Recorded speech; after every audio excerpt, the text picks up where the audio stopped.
we've made it to the finish line where we don't have to make up content anymore. We are now Hey, we can still do the Chicago Bears Stadium update. that's definitely making up content. It's the House passed the bill. Now it went over to the Senate, and the Senate's saying, "Whoa, whoa, whoa, whoa, whoa! No, we can't that's do it. years. Are you crazy?" One house of the chamber did their job. The other half has to debate it and do the other stuff, i.e., nothing has happened yet. So we've made it. Like I said, we've made it to the fun part of the off season, post draft. Now we've got some stuff to talk about, some actual football news to talk about. Welcome everybody watching. Chris Vikings 30 checking in. Tim Lyons as always. Yo, yo, yo. So should we start? Should we just get everything out the way and start with the team that's going to be in the basement this year? Let's go ahead and grade their draft. They started off with 7 picks and ended up with 6. Why? Because they traded up their 7th into the 6th to pick a kicker. That's correct. Well, Dave, you're bearing the lead, Dave. You're bearing the lead. But if anybody doesn't know, yes, the team that's going to be in the basement of the 2026 NFC North is going to be those Packers. Their first pick was round 2. They got Brendan Sace from South Carolina, Chris McClellan, defensive back out of Missouri, Dennis Sutton from Penn State, nerd food, Yager Burke from Kentucky, and Dave. What happened with this last pick of theirs? They traded up with the Seahawks to select kicker Trey Mack out of Florida. Now, why would they do that? Did they have special teams issues last year, Dave? Or is something happening? Why do they feel the need they have to have a kicker that bad? They wanted competition, from what I gather. It was one of those head scratchers, because to me, you don't draft kickers, kicking specialists, kickers, punters, unless they're prodigal. And this kid does not look to be that. And I'd say you don't even draft him, because you can find him as a UDFA, or you can get him via trade or signing in free agency, because they are so up and down. But I think they were just worried about their kicker being down last year, and they wanted to give him some competition. Cool name, Trace Mack. Make a great linebacker name or safety. That is a fantastic football name. Good shout out, Foster. I love that name. His career long is only 56 yards. Only. And, well, in this age where guys are hitting, 70, 56 seems a little weak. To be drafted, yeah. 13 from 50 plus. I feel like we're doing a thing now. People are hitting 70s. Am I missing something? Oh, they're hitting 70 or close to it. Yep. Pre-games, yeah. But LaFleur wanted competition for Brandon McManus. Okay. Who missed key kicks last year in the playoffs. So it's sort of, you missed kicks in our playoff loss, so we're going to bring in some competition and make you sweat. He did miss some kicks in that game when the season ended. I do recall that vaguely. The champagne is barely coming out of my eyes. Still, it's been about 150 days since they've called themselves a winner. So I don't know. Yeah, you're right, Dave. Good shout. Good shout. It has, I guess they can say, well, one of the reasons why their season ended on such a sour note, 5 straight losses, was because their kicking situation was so bad. I mean, that's not a bad shout, but I will say that once again, once you trade away so many first round picks, there's so much you can do. And if you end the season on a 5-game losing streak, the kicker, you can't be blaming kickers. But I'm not mad at them for trading up to get a kicker. I mean, that is what we all wanted the Packers to do. Go draft a kicker. Make our jobs easy. You had any other things that stuck out from you from this draft there, fellas? Not Pittsburgh, but Green Bay Packers.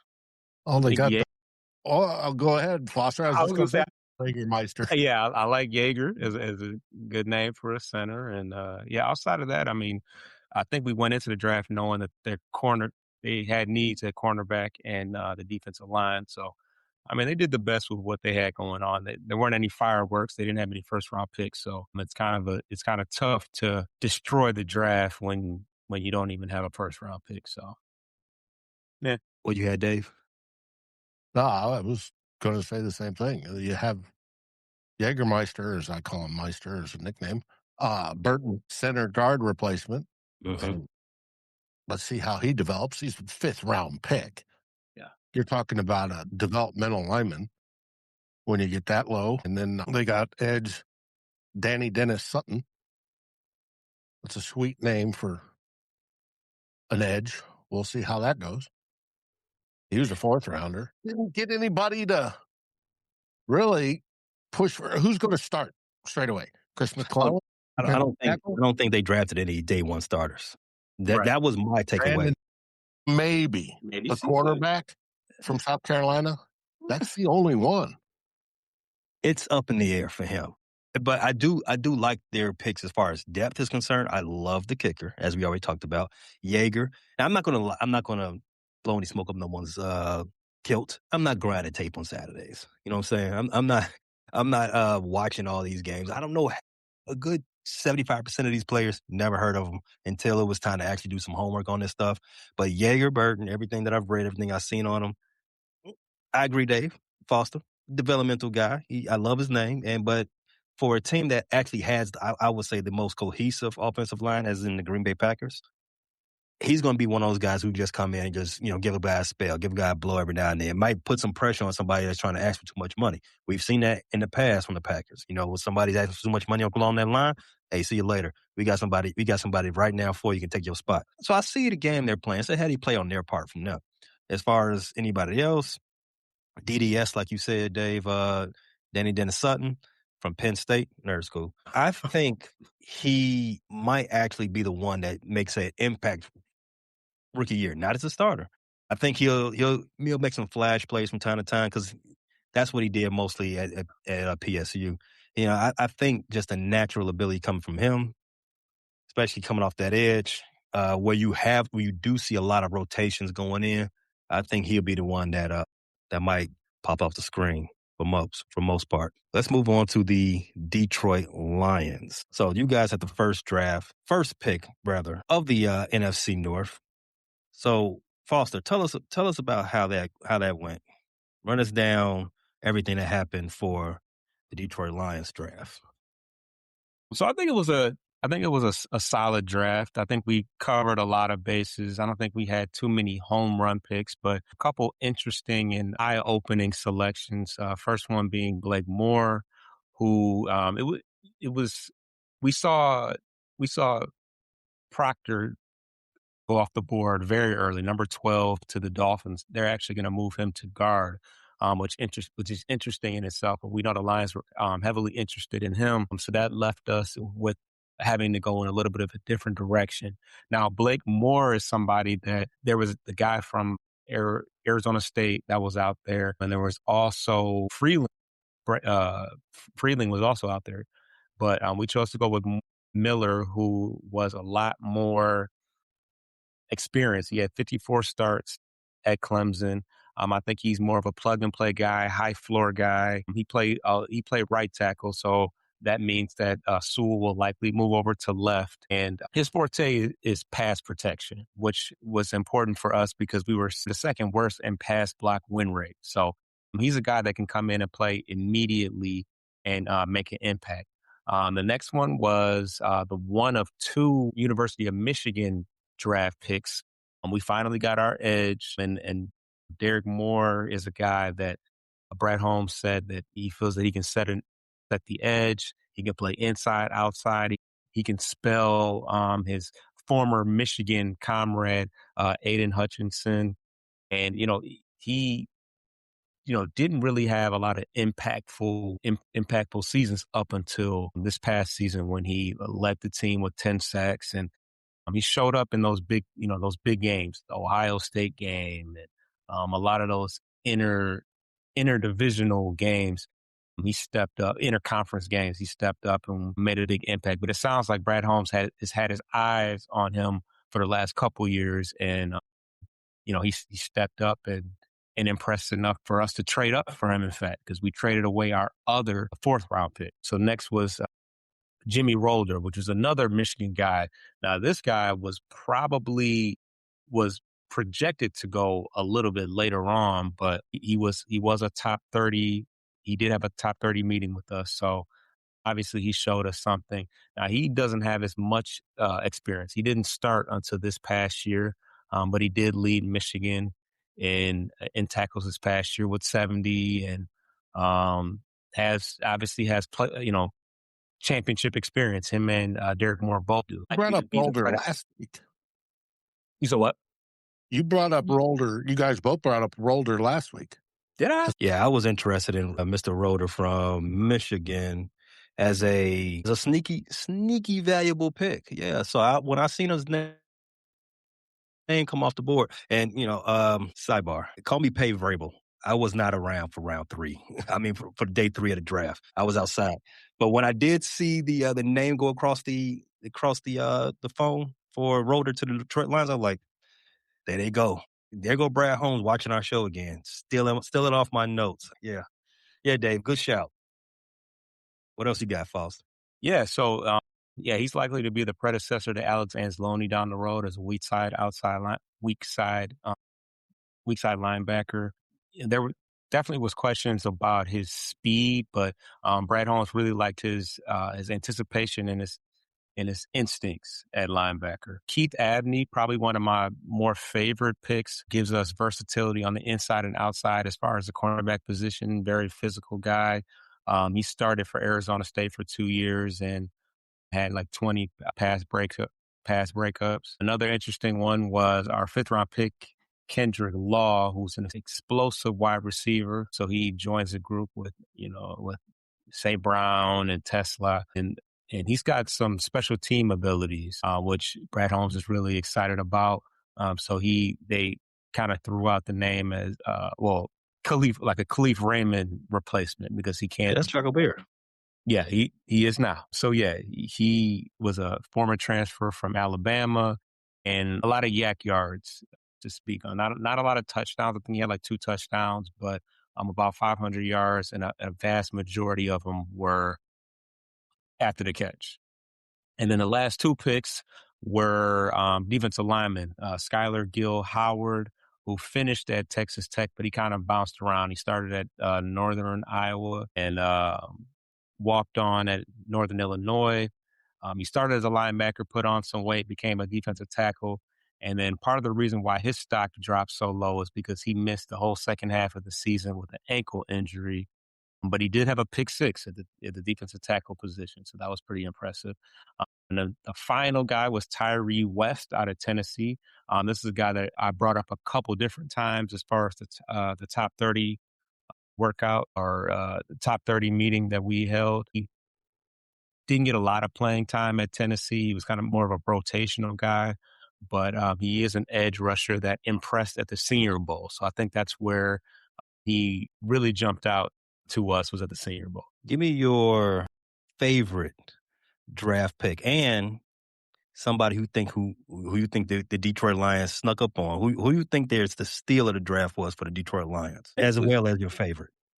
My favorite pick would have to be Derek Moore, just because it's the edge rusher that we've all been asking for. It's an interstate guy. He's got the championship pedigree, and he's got the accolades and statistics to back it up. He had 10 sacks at Michigan in a very competitive conference. So although he is a Michigan guy, and I really shouldn't be saying that, I'll stand by that.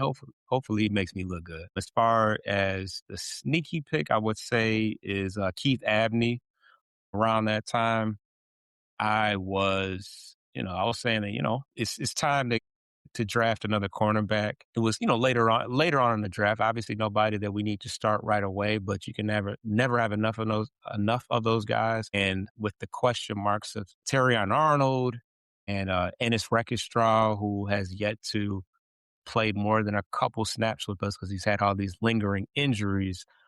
I like that we went out and got a guy that, was physical, plays the run, and can, provide us some help on the inside and outside, because we don't have a lot of long-term options at cornerback. A lot of, 1-year deal type guys outside of DJ Reed, who missed time himself last year. So, yeah, keep Abney out of Arizona State. No concerns with Abney's size. Yeah, as you say he's physical. He plays the run, plays the pass pro, but the NFL is a different beast, and more than anyone. Detroit and injuries go hand in hand right now. They're like peanut butter and jelly. So no concerns there.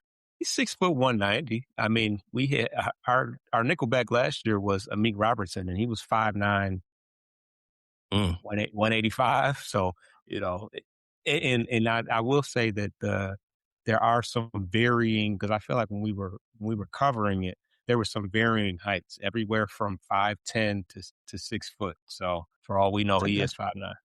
But yeah, Tim did have some positive words for Abney. That he was somebody that was on his board or somebody that he was interested in. So, like I said last time, if it doesn't work out, Tim's fault.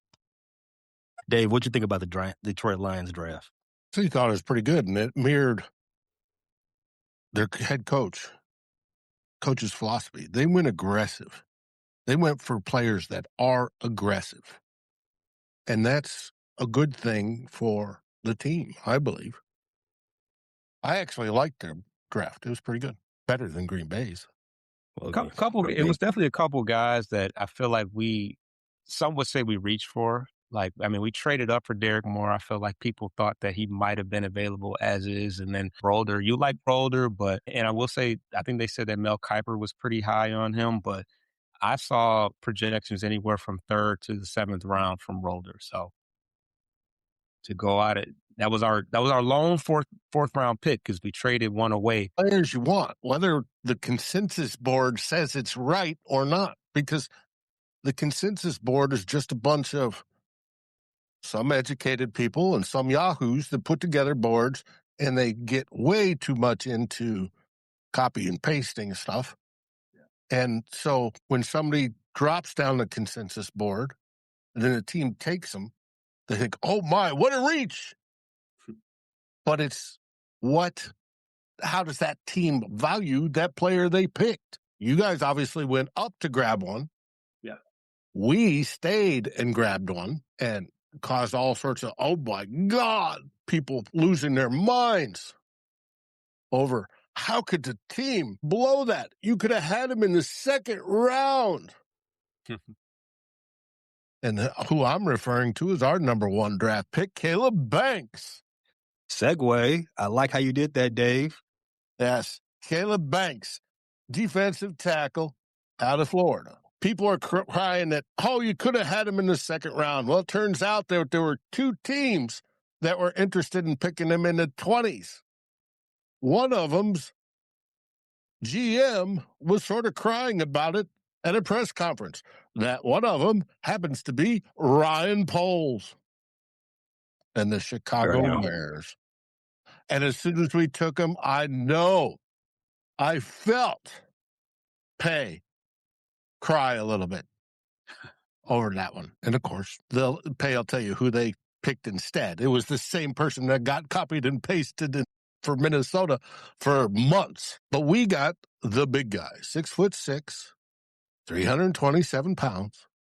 He's got a 7-foot wingspan. He moves people, offensive linemen, like they're children.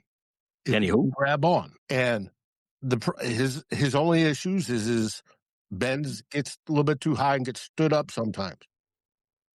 But I do believe that Brian Flores, after losing Jonathan Allen and Javon Hargrave, and they were a disappointment last year to shutting down the run, he wanted to build the defense he wanted, and Caleb Banks will be a focal point on that defense. Now, will he play nose tackle like he did his senior year in Florida? No, he will not. And he's only played 45 snaps out of his 900 and something in Florida at nose tackle. He's going to play the 4-eye 5 position, a traditional 3-4 defensive end. He can line up anywhere from the wide 9, however I doubt they do that, all the way to 0 tech if we need him to. And he is a disruptor. He's a gap shooter. And I think the Vikings taking him, and obviously it's Brian Flores. Brian Flores told Kevin O'Connell, take a break, go get a coffee. I got this. During a big chunk of this draft. HNSC. Mm-hmm. And he made the choice. I think it's a brilliant one. I'm happy with it. He was supposedly a reach. Dane Brugler had him up there at 24, I think, before the combine when he broke his foot again. And we had on a viewer called Skoldoc. He's an orthopedic surgeon specializing in the foot and ankle. Lives in the Chicagoland, believe it or not, Pay. And he does sports medicine and a lot of these surgeries. And he talked about his feet injuries because he's had multiple ones. That was the big question mark on Caleb Banks was, yeah, but he broke his foot twice, 3 times. And he went in and he explained that one break was the Jones fracture. That's the one he took almost the whole year off of to heal. And this one was the 4th metatarsal. And it's a simple pin and he'll be ready to go by June. And he should be fine. And they're not, neither of those injuries are degenerative. They're not going to come back. They heal well and they go on fine for forever. Now, he's going to probably have orthotics in his cleats and all that stuff, which is fine. Good. But he's going to be, Brian Flores, I think, is going to use him in a way that Brian Flores has always wanted to use a defensive tackle. So I love the pick of Caleb Banks. That was pick number 1. Pick number 2 in the second round, we picked Jake Golday, linebacker out of Cincinnati. Now, Golday is a good-sized linebacker, all Big 12, well over 100 tackles for losses, all that sort of stuff, 3.5 sacks. He originally started out at Central Arkansas, but then NIL transferred to Cincinnati. He's a hybrid guy. He started out as an edge, and they moved him to inside linebacker. And what I see Flores doing is he's going to groom him to do some of the same things that Van Ginkel does. Careful now. Well, Careful. And which I think is cool. But he's going to stay on the inside rather than the outside. And it's just going to be more positionless football stuff to confuse whatever offense we're going against. And just another guy Jordan Love's going to have to worry about getting in his face. Now, will Golday start day 1? I doubt it. Will Caleb Banks start day 1? I think most definitely. Golday will be basically the 3rd man in our linebacker rotation behind Wilson and Cashman. So we're going to see. I like what I see from him. But one of the best picks of the day came in round 3. We selected Dominique Big Citrus Orange, defensive lineman, nose tackle out of Iowa State. Big Citrus is flat out a nose tackle. 6'2", 322 pounds, built like a fire plug. And he's going to be a 2-gapper that eats up blocks, which is exactly what Brian Flores wants. And I can't wait to see him on the field. He feels dissed because it took to the 3rd round before somebody drafted him. What was his original landing spot? Where was he expecting to be drafted? He was 3 or 4, number 3 or 4 defensive lineman. Yeah, lineman or got it. He's a flat-out nose tackle. He's playing 0 and 1 technique. But we talked about those consensus boards. Just throw them out the window. Help. But it is what it is. And then, on a second pick in round 3, compensatory pick for letting Darnold go. Everybody gets comp picks but us. Go on, Dave. We selected offensive tackle Caleb Tiernan from Northwestern. Nerd school. Yeah. Nerd school. Yes, you got that right. He's 6'7.5", 323 pounds. Buddy of mine, Drew Bunting, had him ranked as the 4th offensive tackle on his board. The only problem with Tiernan, he's got small arms and small hands for a tackle. But if you watch his play, he was the best pass blocker in college football last year. Now, it was at that nerd school. Big Ten. Yeah. But he out blocked most everybody. Now, when he gets to the Vikings, I think he's going to take Blake Brandel's traditional role of the sixth man off the bench. He can play both left and right tackle, has played it in college. He can move into guard, either side. And eventually they'll have him taking or snapping the ball to see if he can get proficient at that as well. And he will back up, eventually become like I said, the Blake Brandel, the sixth man off the line. So if somebody gets hurt, say Darisaw hurts his knee again, God forbid, mark on wood, it never happens, he comes in. Or O'Neal or Fries, anybody, he can come in and take their spot. And that's what I'm hoping he develops into. And I think it's a good chance he will. And also in round 3, due to the trade with the Philadelphia Eagles of Grenard, we selected safety Jacoby Thomas out of Miami. People are saying, why didn't you take a safety in the first? You were asked to take a safety in the first. You need a hitman replacement. Do we? We talked about consensus draft. Maybe you don't. 5 more years. Maybe you don't. I know what I suspect, but it's all suspecting. I expect Hitman will be back, but it'll be a decision after June 1st. For financial reasons and just because he doesn't have to be here this summer. He can come in at the end of and say, yeah, right for training camp, and he'll be ready. But that's just me. But if not, this Jacoby Thomas kid, I have not watched a ton of tape on him. I've seen some highlights. He looks good. Well, that ends day 2 picks. Our day 3 picks, we selected from the great state of Michigan, fullback, our C.J. Ham replacement, Max Bredeson, emotional support friend for J.J. McCarthy. Yeah.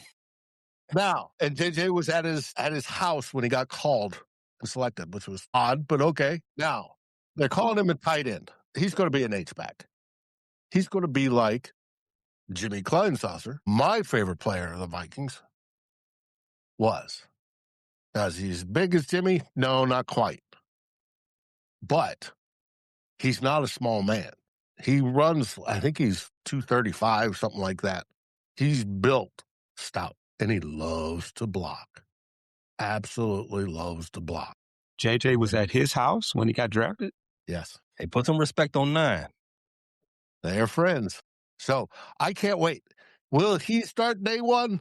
Well, fullbacks generally don't start per se, but he's going to be our fullback. Then round 5, we picked Charles Dimmings, cornerback out of Stephen F. Austin. Good kid. I hope he develops. High upside. Round 6, we traded up and we got Damon Claiborne, running back out of Wake Forest. He's 5'10", 220, but he's shifty. The guy can cut. He can break ankles. The problem is he goes down easy, theoretically. According to Tyler, my partner on Vikings First and Skull. Tyler. But I say, no, I can't wait because the dude can literally break defenders' ankles. He plants with his left foot and he's off to the right, 90 degrees, without missing a beat. He's going to be dynamic. And then round 7, we picked Gavin Gerhardt, center out of Cincinnati. And he's got an interesting story. His mother, I guess, is dying of something and has had tons and tons of hospital bills. And all he wanted to do was be drafted to help. And he got drafted by the Minnesota Vikings. Now, is he going to compete for center right away? No. That's Blake Brandel's job now. You have Michael Juergens as our backup center. I think Gavin Gerhardt is going to compete with Juergens for center number 2 spot. But we will see how that goes. But I like our draft. It was defensive heavy. We needed 2. That was the problem. That was the problem. We were 5th ranked defense last year. Defense was the problem. Stopping the run was the problem. And being able to unleash Brian Flores with guys he actually selects and wants, I think is going to be a nightmare for the rest of the division and for the rest of the league. And I really do like our draft. Did we cover all our needs? No. Did we grab a wide receiver 3? No. May we today? Possibly. We may turn that Grenard trade, which was just for 2/3, into the one this year and one next year, into Juwan Jennings at half the price. He's been in Minnesota since yesterday. He has not left yet. They're discussing a multiple year deal. Multiple year, I have no idea if that's 2, 3, 4, whatever. But I'm sure it's basically a prove it deal, financially wise, and then goes on up from there. But if we sign Juwan Jennings, there's no doubt who has the best wide receiver trio in the league at that point. Hopefully, either one of our quarterbacks, the wee widow one, or J.J. McCarthy, can throw to him. The offensive line's healthy. It should be. I like what we did this year. Now we're only picked to be 500, same as last year. We'll see. Kyler Murray's your quarterback. You hate it. You got on the consensus case for it's just content. It's really just content. And the same thing goes for over-unders at this point. Everyone's, except for a certain handful of teams that everyone knows are the greatest or everyone knows is going to be ass, everybody's going to be in that 500 mark at this point because Vegas got to get their check. They expecting somebody to tilt the scale somewhere so they can get their money. Anyway, all right. So wrapping up on the Vikings. The Golday pick at linebacker. He was the linebacker out of Cincinnati. Right. I mean, that's what you were talking about. That was that was your favorite. Okay. I got you. I don't know if Tim watched him in college. Since he reports on the Cincinnati Bengals, he may have reported on the Cincinnati Bearcats as well. He said that was his favorite pick, too. So, got it. All right. Wide receiver. I think Goldie is a Jay Gold. I think he's going to fit well with Minnesota Vikings. I like his fit as far as scheme wise. I'm not abreast of what's going on with Grenard. I've heard that his contract situation is up in the air. I don't know what's going on with that one, Dave. But I do like the gold pick. All right, let's get to the moment everyone's been waiting on. Go Chicago Bears. Dave, Thursday night was pretty. I don't want to say anticlimactic, but it was interesting once Mr. Dylan Thieneman got past the purple guys, the Visigoths from Minnesota, and ended up in Chicago. I was watching it. I'm looking at him like, okay, so Akeem Mesidor is still on the board, Thieneman is still on the board, and one of the other targets we were looking at still on the board. And I think it was like pick 21 around that way. And I'm like, we only get one of the three. I'm cool. I didn't really have a favorite going into this draft. I'm like, there's about a handful of guys I would be cool with. So I'm fine. But when Thieneman was the name called, I'm like, oh, this is a home run. Shout out to Tim Lyons, who asked the question in the chat earlier. He's like, do I think this is a home run? Yes, Dave. Yes, Tim. This is a home run for the Bears. The Bears did not have a second safety on the roster going into the draft day. The Bears had only Kobe Bryant, who they snuck out of free agency from the Seattle Seahawks. Replacing Jaquan Brisker and Kevin Byard, who are fan favorites, never easy. Yeah, fan favorites are always hard to replace. But I feel like the Bears did great in replacing them. Now, I love Brisker. I love Byard, but I think they was at their ceilings. You know what I mean? There was only so much you can do with them. And I think not to say that they're bad safeties or not to say that they're not good. I think they're very good. I'd say Kevin Byard led everybody in interceptions last year, right? But he also gave up a lot of touchdowns from a safety. He was one of those guys. Jaquan Brisker, I love the intensity he plays with. He had one of his best career games his last game with the Bears. In fact, during his career with the Bears, he's won games for the Bears. I can count 3 right now off the top of my head where he was the best player on the field. But there's only so much you can do with those two in your defensive secondary. Kevin Byard's not an in-the-box safety, so if you bring him down pre-snap, you're not fooling anybody. Brisker, he was exposed quite often last year when we had so many injuries in the secondary, and we had to line people up one-on-one, and the slot wide receiver made him his B. It happened more times than I would like to admit. He's not the great in coverage. So if you bring him in the box, he's probably going to stay there. He's probably going to come home. Probably brush it. So it's the element of surprise with those two is what I'm saying wasn't naturally there.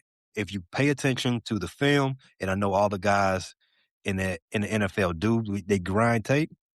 You already know what was going to happen from Dennis Allen's last year. In comes Kobe Bryant. In comes Dylan Thieneman. You got the versatility from those two guys that you don't know what's going to happen. Both of these guys can play in the box. Both of these guys can cover their ass off. Dylan Thieneman has like 4.28 40? Yeah, he's fast. Yeah, Wow. he had a 4.28 40. That is elite speed. Now, Or safety? Oh, heck. For anybody, really, but yeah. I cannot wait to see these guys cover. That just makes our defense so much better. That's the element of being able to dig deeper in your bag as far as your play calls. And we all know Dennis Allen loves to sit in the house because we can't really get home with 4 too much. And that was the question for most Bears fans. Like, all right, so we're going to address this issue with our edge and our ability to get home with our down linemen, our edges, and our interior guys. Maybe it wasn't going to happen in the first round, which is fine. Dylan Thieneman fell in our laps, did he? So we're going to go ahead and go with that. That's a great pick. A+ for me. Friday should be different, right? You would assume Friday would be a little different. So did that happen for Bears fans? No, it didn't. No, it didn't. The Bears actually went and got Logan Jones, top of the second round. Not top of the second round, but their first second-round pick. I'm sorry, they only had one second-round pick, but Logan Jones was their first Friday pick. Center out of Iowa. Now, Iowa, we know how Iowa guys get down, rough and rumble. Logan Jones is a 4-year starter. Everything that I hear about him, he's incredibly smart, which you would like from your center. You want your center to be the smartest guy across that line, not calling anybody else dummies, because we know Ryan Poles loves drafting nerds. Ryan Poles is from a nerd school. He loves drafting guys from nerd school. He's the only guy in the NFL I think drafts, scouts Harvard, because I don't know what Ryan Poles on that point. But Logan Jones, everything I hear about him, Harvard can produce some good centers. Dave, don't piss me off. They did for us. Don't piss me off, Dave. Everything I hear about Logan, he's smart, he's athletic, he's a great for the Bears as far as their his own run scheme. I've heard people, and this is not me, I've heard people liken him to a poor man's Jason Kelce. Not my words, but Jason Kelce, he is all on TV, he's laying on the bear rug, but if you don't know, Jason Kelce is going to be in the Hall of Fame at some point. I will hope that Logan Jones doesn't emulates that part of Jason Kelce, not the podcaster, the outside of football Jason Kelce. Not to say there's anything wrong with that, but he's there to embarrass his brother's girlfriend. I think they got that on. I think they got that down pat. Do you know that Logan Jones was the Remington Award winner last year? Center in college football. Yeah. I feel like now if I gave out a grade for Dylan Thieneman, I gave that was an A. I think this was a solid pick as well. I'm gonna say solid is a B, high B, 89, trending on an A. I do think Logan Jones is probably a second day one starter the Bears got out of this draft. Because I don't. You think he beats Bradbury, who is also a Remington Award winner? Hey, they're going into camp battling, Dave. I don't know who's going to win the job, but that job is up for grabs. And Logan Jones was the number one center in the draft. Now, that doesn't mean he's going to be all pro or anything like that. But in this draft of centers available, he was rated as the best. And the Bears good size. He's 6'2", which is it's not tall, but it's not short. And he's 299 pounds. No, but he can get up. He can get underneath pads and make some things happen. He's great for the zone scheme, which you guys run. Mm-hmm. I think it was a great pick. I won't give it a. I won't go that far, But I do think the Bears came out of this draft with 2 day one starters. And if you can say that, then you can also not say that you had a bad draft. Segue to the Bears' third pick of the draft. Now, this one scratched a lot of people's heads, and it scratched mine too. The Bears drafted tight end Sam Roush from, say it with me, Nerd school. Stanford University. Another nerd school. When that happened, you know what? I'm not going to BS you. I said, what the French toast? I don't understand what's going on. Who's your head coach? Ben Johnson. So What does Ben Johnson like to draft? I Ben always Johnson give loves these tight ends. Prosper and June a hard time about it. He loves these tight ends. Now, did take me some time to just get over that fact. And I knew this coming in. I think Ben Johnson goes best player available. He doesn't care what the needs are. He's going to go, you know what? This guy's the best player out there. Snatch him up. Great. And to be honest with you, it's probably the right call. All the edge rushers and, run stoppers that was left on the board at that point, it probably won't be, as we've been talking about, day one starters. They probably can't beat out the guys that we already have on the roster. And the guys on the roster, I'm going to stay with that point for a second. Ryan Poles has addressed the issue of the inability to get to the quarterback from the edge, the inability to stop the run from the inside. He's addressed it. He's thrown a lot of money at those guys in the front. It's about time those guys show up. It's about time those guys earn their checks. Stop getting hurt. I'm sorry. I know some of that is not your fault. You don't show up to work wanting to get hurt. But the guys got to be on the field. The guys got to actually show up and prove. Deo Abedango, Grady Jarrett, and some of the rest of them. Montez Sweat, he had 10 sacks last year, but I think he's getting paid to do more than just get 10 sacks. Those guys got to show and prove. I appreciate our general manager and the guys calling the shots. You don't throw bad money, after good. You know what I'm saying? You don't try to make a problem worse by throwing more money, throwing bad money in it. And that's exactly how you mess up. You cut guys early, you have a cap issue down the line. You try to, you draft guys, you overdraft guys when, you just let things fall into place. I appreciate going to get this tight end. Maybe Ben is ahead of the curve. Maybe there's about to be a revolution in the NFL where 13 personnel is the new wave. Maybe that's it.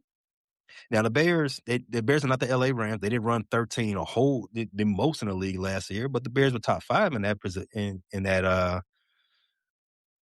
formation. Dylan, what's his name? Dustin Smythe for the Bears. He caught some passes. He was out there a lot. Now, and speaking to that, I think a lot of that had to do with our musical chairs with the left tackle. And Isaac Trapillo, he probably won't play this year. I guess our number 1 left tackle. He probably won't play. We got Braxton Jones back, who we've been trying to get rid of for years. Well, what's wrong with Trapillo? Yeah, Patella. Yeah, no, I'm blanking on it.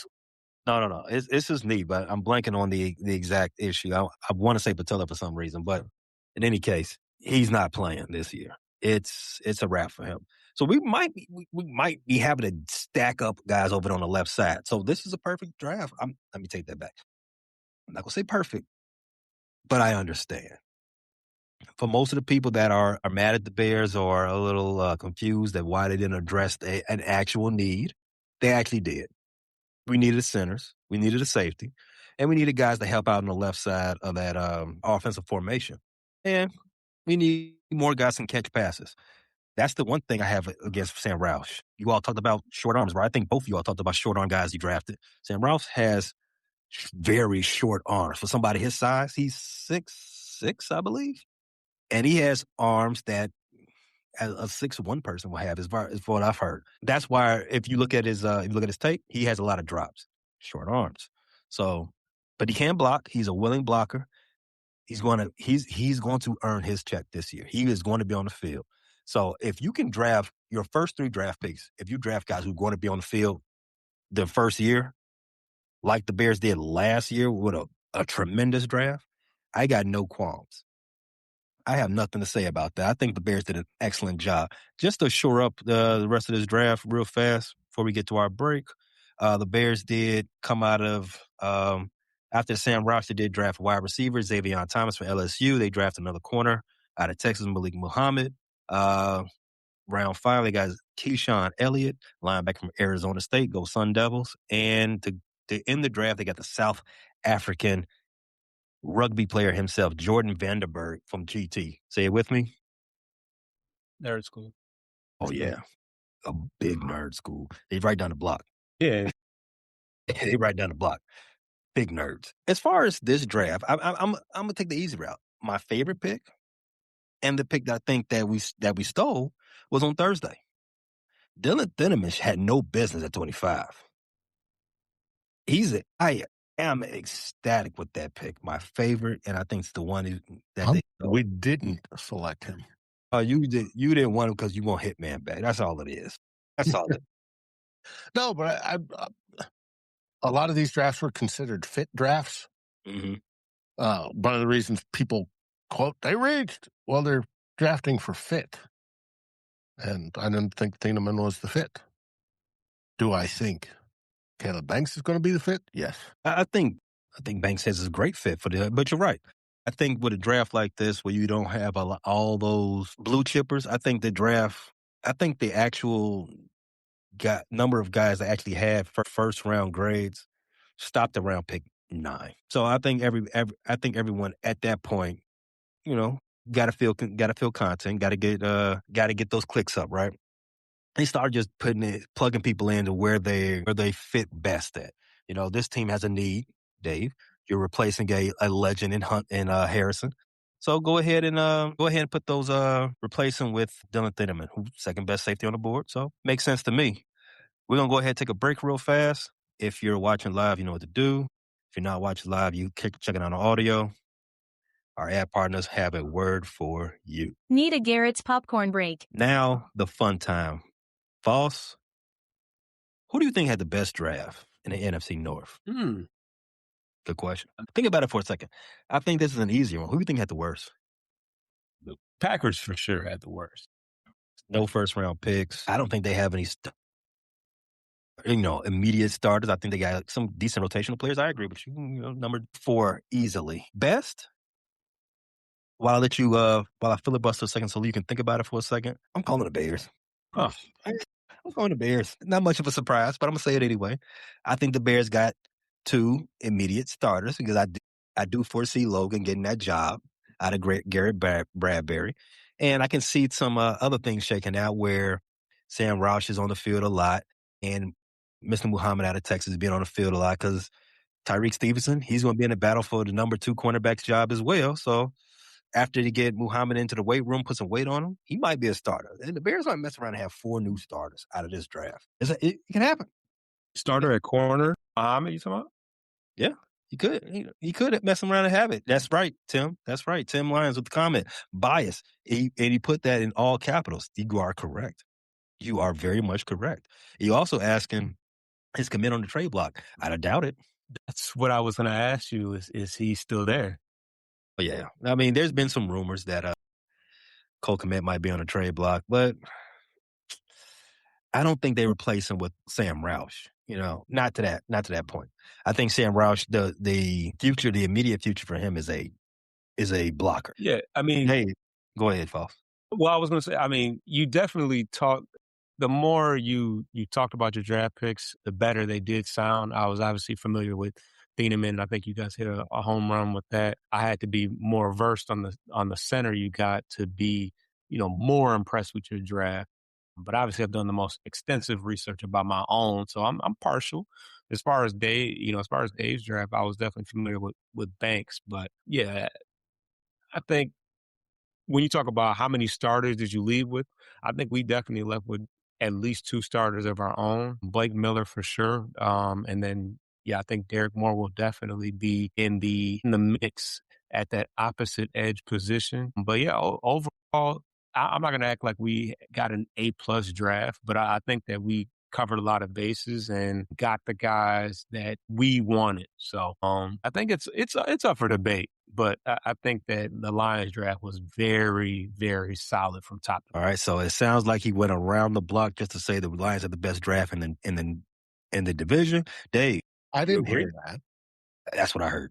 Oh, Because that was the okay. question I asked. So that's what I heard. Well, I think we've definitely got at least 2 first-round starters, game 1 starters in Banks and Citrus.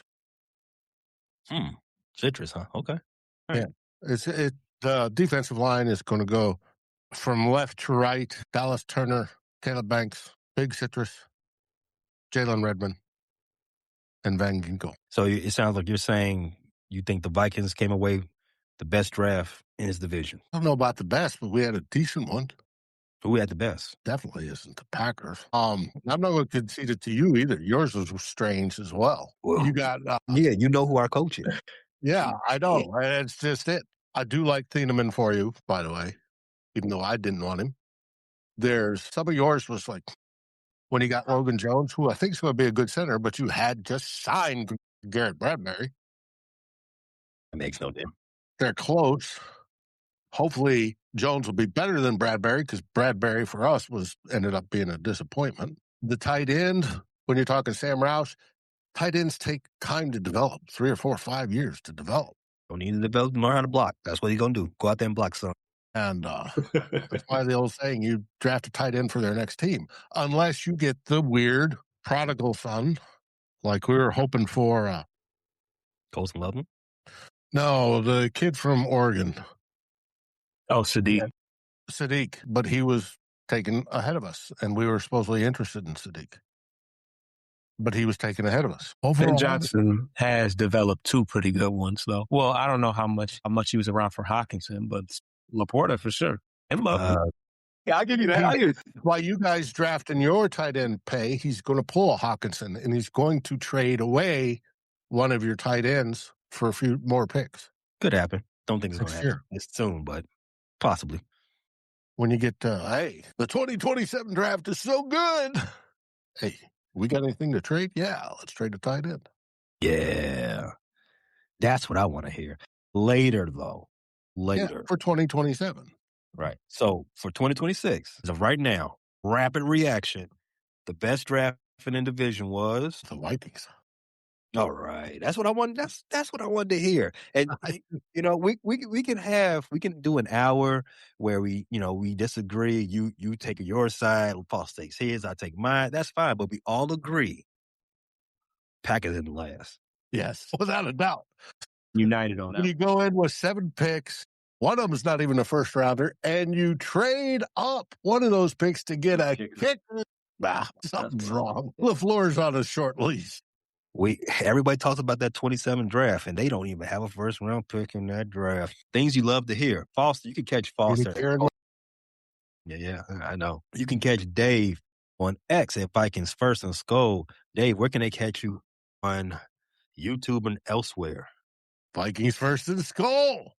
It's real simple. That's where we reside on YouTube, on X, on podcasts, your favorite aggregator. Doesn't matter which one, iTunes, Spotify. We're all in all of them. Good. I know you all are going to be beating the content down for this draft until over 22 hours of live broadcast last week.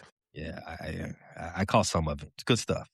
Tyler, I check it. I check it out. It's a good stuff. So go ahead and check out Vikings First and Skull. Everything they got going over there. The next big day as far as football content is concerned is next month. Schedule drop. Can't wait. Foster, you can catch him on IG and elsewhere. B4 Foster. Child, what you all got coming up at the Bleachers and Speakers, and you got a lot of podcasts, but you just tell people where they can, what you got, where it's at. You can catch us at Bleachers to Speakers. We got Piston coverage. We do a Central Division show every Monday. We do Tigers coverage on Sundays, and then you can catch us here for NFC North coverage for the Detroit Lions on every Wednesday. So plenty of sport. Hopefully the Pistons can get it together. Otherwise, we don't have time for that, Foss. Go on. Where we're rooting for the Timberwolves to hopefully win the series, even though they have major injuries. Good thing for the Timberwolves. They're not being coached by Doc Rivers, Glenn Rivers. They're not going to blow that 3-1 lead. 23 years ago, Orlando Magic had a 3-1 lead on the Pistons. Wow. You know who the coach was of the Magic that time? It was Glenn. Unfortunately, he ain't the coach now. It's a wrap for those business. It's a Hey, Now, you talk about big football stuff coming up. We got the schedule release here in a couple weeks, 2.5 weeks or so. I think it's May 11th, right? Oh no, it's May that week after Mother's Day. Well, you may not. The Vikings have big news. Whether we get a wide receiver 3, which I'm hoping for, but we're doing a GM search. It started today. Just pick somebody. What's going on? Now they got to go through all the process. Now, we did find out today that Rob Brzezinski does have interest in getting the job now, which is fine. It'll take him up to retirement. He'll make multi-millions if he's selected. But as he's always said during this entire draft process, now's not the time. Not talking about it. Not interested right now. Da-da-da-da-da. Why? Because there's the Rooney Rule. And you can't tamper or you can't violate the Rooney Rule without interviewing the associate or appropriate interviewees. I want my comp pick. Catch me at And you should have 2 comp picks. one of them. Now, it would be great if we signed your guy from Atlanta and got the 2 comp picks. You know what, Dave? Don't piss me off. Don't piss me off. I might show up in New York and get it back in blood. They don't give me them picks. Catch me on Threads, number 7 day _ weekends. And also at Frustrated Chicago Sports Fan Channel, we are at your favorite aggregators as well, just like Dave said. Anyway, you get podcasts. You can see us there, or hear us there, but we have everything for your viewing pleasure over on YouTube. Dave, what do you Visit Golf's Vikings say? We say Skull Vikings. Oops, wrong button. That's the wrong button. False. OP. What? That's what I'm listening to. Thanks for joining, everybody. Catch you next week. Appreciate you tapping into this latest episode from the Frustrated Chicago Sports Fan Channel. Don't matter if you was watching on YouTube or listening on Spotify or Apple. Make sure you like, subscribe, share with everybody on the block, and hit the notification bell so you never miss none of our daily drops. And to all the guys from the Shy, we say 3 things. Bear down, fly the W, and sell the team, Jerry.